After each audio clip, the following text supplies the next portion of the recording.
Even to those Batangas born and raised, knowledge of Taal Lake is often limited to that which was taught in elementary geography, that it is a freshwater lake, that inside it is a small but active and dangerous volcano that bears the same name, that it is home to fish species found nowhere else in the world, and that, seen from the Tagaytay Ridge, it is always postcard perfect. There are, however, many things about Taal Lake that the geography books fail to say about its storied past.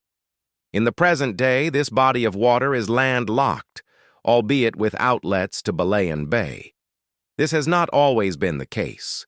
In the 1595 map called India Orientalis by the Flemish cartographer Gerardus Mercator, what is known as Taal Lake in the present but Bombon at the time was shown as an inlet of Balayan Bay. Obviously, given the state of technology at the time, or lack thereof, the map is far from accurate. Maps by the Jesuit priest Father Pedro Murillo Velarde, which was published in Manila in 1734, and the French hydrographer cum geographer Jacques-Nicolas Belin are probably more reliable. Both show a channel linking the lake to Balayan Bay. Before we go any further, do us a favor and like this video as well as subscribe to our channel. This helps our video get mileage and ensure that others can learn along with you. The Agustinian priest Father Juan de Medina wrote in 1603 that the waters of Taal Lake were salty. This was contested by the historian Percy A. Hill in an article published in 1937. Hill's opinion, however, was that the waters were at least brackish or a combination of fresh water and seawater. However, the Spanish chronicler Joaquín Martínez de Zúñiga wrote in 1593 that there were different species of tuna that were caught in Taal Lake, but he also observed that these were not as good as the ones caught in Spain. This seems to add credence to Medina's record of the lake's waters being salty because tuna is strictly a marine or saltwater fish belonging to a subgroup of the mackerel family. If the antique maps had any reliability to them at all, then it is really not hard to imagine seawater getting that far inland through the channel. In the lake, even to the present day, can be found one of only 2 species of sea snakes, which make their habitat in freshwater: Hydrophis semperi, or the extremely rare Philippine freshwater sea snake. This snake can only be found in Taal Lake. All other snakes belonging to the hydrophyte family are marine. Thus, the Philippine freshwater sea snake is believed to have originally lived in salty waters, but has been forced to adapt to the environment as Taal Lake gradually lost its salinity after it was locked inland. But obviously, at this point, the relevant question to ask always will be how Taal got locked in to begin with. It is believed that the Pansapit River is what remains of the channel to the sea, documented by Murillo Velarde and Belin in their respective maps. Then, the channel was a navigable passageway through which ships and Chinese junks regularly passed on their way to and from Balayan Bay to the towns surrounding the lake. Taal Volcano's eruption of 1754, the most violent in recorded history, is believed to have been responsible for the reduction of the Pansapit River and for locking in Taal Lake. The eruption started on the 15th of May and went on until the 1st of December.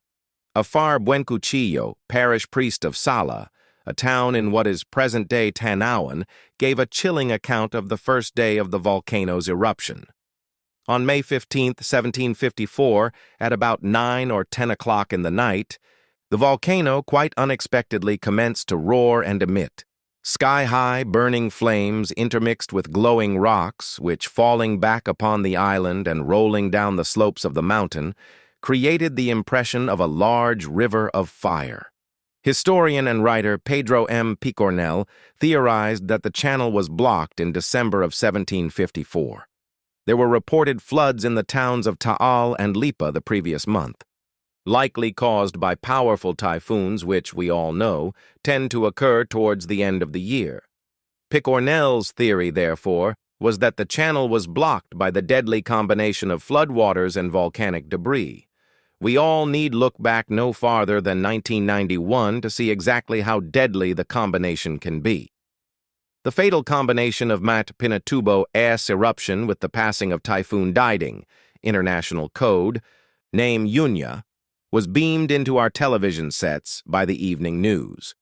Of course, the coming of the new year in 1755 also brought with it the start of the dry season, which allowed the volcanic debris time to harden and set. With the onset of the monsoon season the following June, the blocked channel began to accumulate water, which would subsequently inundate several towns that were built close to the shores of the lake. Whereas before 1754, Taal Lake. Surface was level with the sea, as obviously it was an extension of Balayan Bay.